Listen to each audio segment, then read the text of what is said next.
Late in the evening, when the world is already busy looking elsewhere, the Middle East has a way of reminding everyone that history can turn on a single island, a single shipment route, or a single military movement that seems routine until it suddenly isn't. And right now, one name keeps rising out of the noise: Kharg Island. It is small enough to miss on a map at first glance, but important enough that any serious talk of U.S. Iran escalation eventually circles back to it. If this crisis deepens, Kharg is not just a target on a chart. It becomes a symbol of what each side believes the other is trying to do, and more importantly, what each side is prepared to risk to stop it. For the moment, the atmosphere around the Gulf is tense, crowded with rumors, signals, denials, and very deliberate uncertainty. American military posture in the region has clearly been strengthened.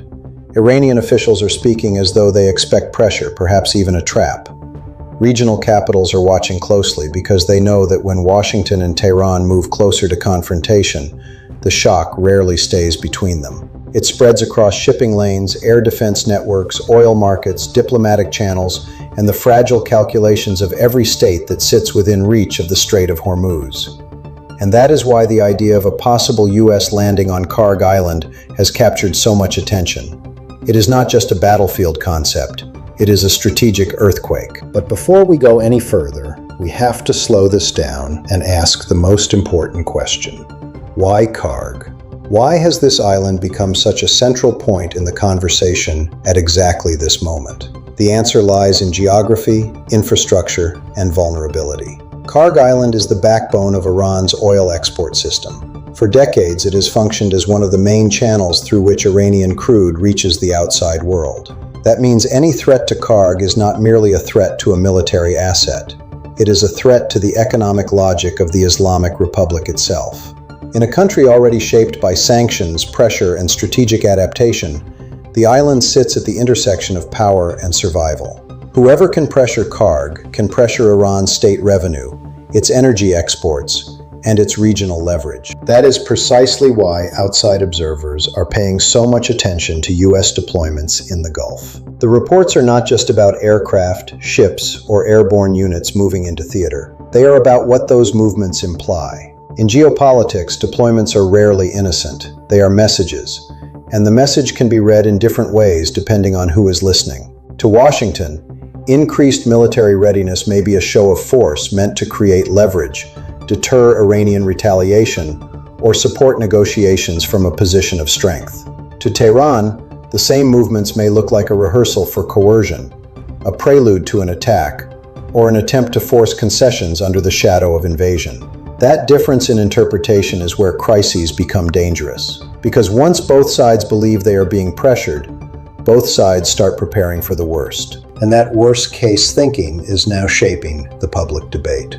On one side, there are reports of back-channel diplomacy, ceasefire proposals, and renewed messaging about de-escalation. On the other, there is a very visible military posture that makes those diplomatic signals hard to trust. That combination is not unusual in international crises, but it is especially combustible in the U.S. Iran relationship. For years, this rivalry has been defined by a strange duality. The two sides can talk about restraint in one sentence and prepare for escalation in the next. They can send envoys while simultaneously moving forces. They can speak of peace while planning for the possibility that peace fails. And when that pattern repeats often enough, even modest steps begin to look like the opening move in a larger operation. Kharg Island sits at the center of that uncertainty because it offers a very tempting strategic prize and a very expensive strategic risk. From a military perspective, the island is attractive because it is visible, finite, and operationally significant. From a political perspective, however, it is dangerous because any attempt to seize it or neutralize it would be interpreted by Iran not as a limited move, but as a major assault on sovereign territory and national economic lifeline. That matters because in crises like this, what one side labels a tactical operation, the other side experiences as existential pressure. And once an issue begins to feel existential, compromise gets much harder. This is where long-form geopolitical analysis becomes essential, because the public conversation often rushes too quickly to dramatic phrases like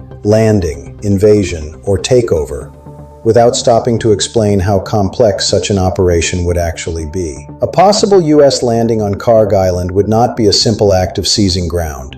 It would require air superiority, naval protection, logistics, intelligence, suppression of Iranian defenses, and a plan for what happens immediately after boots touch the island. That last part is often ignored, but it is the part that decides whether an operation succeeds or turns into a trap. It is one thing to arrive. It is another thing entirely to hold, supply, and politically sustain control over a place sitting inside a highly contested region, under constant threat from missiles, drones, naval assets, and asymmetric retaliation. And this is where the story becomes much larger than one island. Because if Washington were truly preparing for a possible landing on Kharg, the strategic purpose would almost certainly not be limited to the island itself. It would be about shaping the wider war environment. It would be about signaling to Iran that its energy infrastructure is vulnerable. It would be about altering the calculations of Tehran's leadership. It would be about showing regional partners, and perhaps adversaries far beyond the Gulf, that the United States still retains the capacity to project force quickly and decisively. In other words, Kharg would be both target and message. Yet the problem with using force as a message is that messages can be misunderstood. Or worse, they can be understood too clearly. Tehran has spent years preparing for exactly this kind of pressure. Iran is not a state that thinks only in terms of conventional defense. It thinks in layers. It thinks in persistence. It thinks in surviving the first strike, absorbing pressure, and then responding in ways that are not always immediate, but are often far-reaching. That means if Iran believes Kharg is under direct threat, the response may not be limited to the island or even to the Gulf. It could spread through the region in ways that target shipping, bases, energy infrastructure, or allied positions. This is the central dilemma of escalation management. The most limited action can trigger the broadest retaliation. And that brings us to the deeper question behind all the current reporting. Is this really about a landing, or is the possibility of a landing being used as pressure? In international politics, the threat of an operation can sometimes be more useful than the operation itself. It can freeze markets, shake alliances, create diplomatic urgency, and force the other side to make concessions under uncertainty. That may be part of what is unfolding now. But when you combine military signaling with public speculation, you create a feedback loop.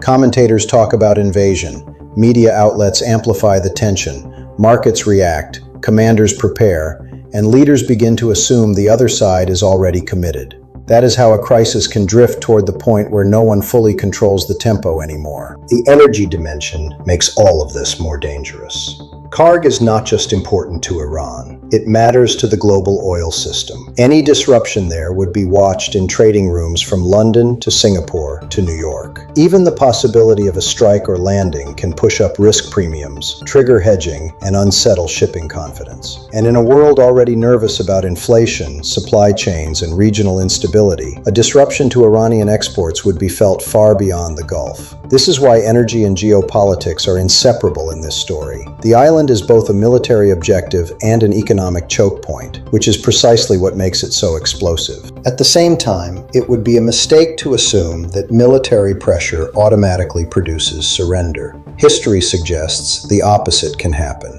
When states feel cornered, they often harden rather than soften. They rally domestic support, elevate nationalist narratives, and convince themselves that resistance is the only path that preserves dignity and deterrence. Iran is especially sensitive to this dynamic. Its political culture has been shaped by sanctions, conflict, and survival. It has learned to treat pressure not merely as a problem to solve, but as a condition to outlast. That does not mean Iran is invincible, and it does not mean it seeks war. It means that any external move against a symbolically and economically vital site like Kharg will likely strengthen the argument inside Iran that compromise is dangerous unless it comes with serious guarantees. The American side faces its own strategic contradictions. On paper, the United States still has enormous military capability. It can surge forces, project power, and launch complex operations with impressive speed. But capability is not the same thing as strategy. The real question is not whether the U.S. can physically land forces near or on Kharg Island. The real question is whether such an action would produce a stable political outcome. Would it force concessions? Would it protect energy flows? Would it reduce Iranian leverage? Or would it simply open a new phase of conflict in a region where every escalation tends to generate 3 more problems than it solves? Those are not academic questions. Those are the questions that decide whether a military plan becomes a strategic success or a costly mistake. This is why analysts are so divided. Some see the buildup as preparation for a coercive move designed to shock Tehran into a deal. Others see it as a bluff, a layered pressure campaign meant to extract concessions without ever crossing the final line. And then there are those who warn that once troops and naval assets are moved into position, the distinction between bluff and preparation begins to collapse. In other words, even if no landing is intended, the machinery of readiness can create its own momentum. Once personnel, platforms, and command structures are in place, political leaders may feel they have already invested too much to step back. That is how crises acquire a life of their own. One of the most important things to remember in moments like this is that both sides are watching each other through narratives, not just through satellite imagery and intelligence reports. The United States is reading Iran's missile posture, its naval activity, its rhetoric, and its diplomatic silence. Iran is reading American deployments, media leaks, public statements, and regional coordination. Each side is trying to distinguish between genuine preparation and psychological warfare. But in practice, those two things often blend together. A deployment is real, a leak is real, a headline is real, and the emotional effect of all three can be as powerful as the movement of a brigade. That is especially true in a region where trust is limited and memory is long. If we step back from the immediate drama, the Kharg question reveals something larger about the current global order. The great powers are no longer operating in a world where military moves happen in isolation. Every action is instantly interpreted through energy markets, alliance systems, domestic politics, and digital information channels. A single report about a possible landing can ricochet through financial systems, shape public opinion, and alter diplomatic behavior within hours. In that environment, the old idea that war begins with the first shot is no longer sufficient. Sometimes war begins with logistics, or with ambiguity, or with the conviction that the other side is already preparing for something worse. There is also a psychological layer here that deserves attention. In many geopolitical crises, leaders are not only trying to control the battlefield, they are trying to control the narrative of strength. This is especially true when both governments have domestic audiences looking over their shoulder. Each side wants to appear resolute, prepared, and unwilling to back down. But that performance of strength can become dangerous because it narrows the available diplomatic space. If a leader has spent days or weeks signaling toughness, stepping back may begin to look like weakness. And once that perception takes hold, decision makers can feel trapped by their own rhetoric. That is one of the oldest problems in international politics, and one of the hardest to solve. The Gulf region understands this better than most. States in the area know that they live with the consequences of escalation, whether they are directly involved or not. They know what happens when shipping routes are threatened, when air defense systems go on alert, when insurance costs rise, and when headlines begin talking about strikes, landings, and retaliation. They also know that once a U.S. Iran confrontation intensifies, every nearby government is forced to choose how visible it wants to be. Some will seek quiet mediation, some will tighten security, some will try to avoid being dragged into the center of the storm, but none of them can fully ignore it. That is the burden of geography. And geography, in the case of Kharg Island, is destiny. The island's location gives it strategic weight far beyond its physical size. Its function gives it economic importance beyond the island's own shoreline. And the current military conversation around it gives it symbolic value beyond its infrastructure. That combination is why it has become such a potent subject in the present crisis. If the island were less important, the rumors would matter less. If the island were harder to reach, the military calculus would be different. If the island were not tied so directly to Iran's energy exports, the political stakes would be lower. But none of those conditions apply. Kharg is important, exposed, and deeply connected to Iran's national interests. So where does that leave us?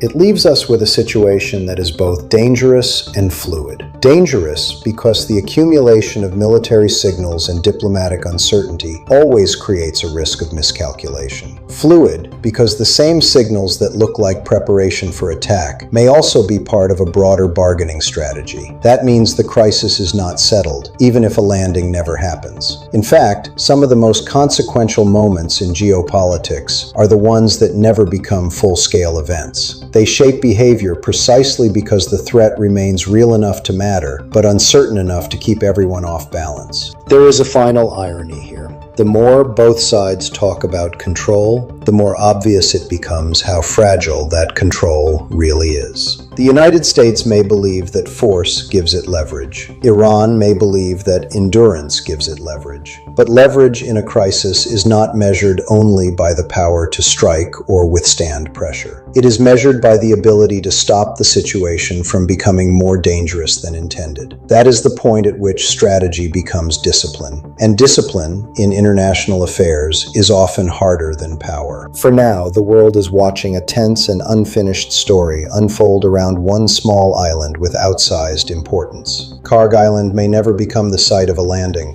The most dramatic predictions may fade, diplomacy may buy time, pressure may be redirected, messages may be softened. But the episode already tells us something essential about the shape of modern geopolitics. In a tightly connected world, the boundary between negotiation and coercion is thinner than ever. States are no longer just talking to each other with words, they are talking with ships, airframes, headlines, markets, and deployments. And that is what makes this moment so unsettling. Not because war is inevitable, but because the road toward war can look so much like the road toward peace, until the very last moment. The future of international diplomacy may depend less on who can project force the furthest, and more on who can recognize the danger of turning every crisis into a test of pride. In the end, global stability will belong not to the side that shouts the loudest, but to the side that understands when to step back before the map itself starts changing in ways no one can easily reverse.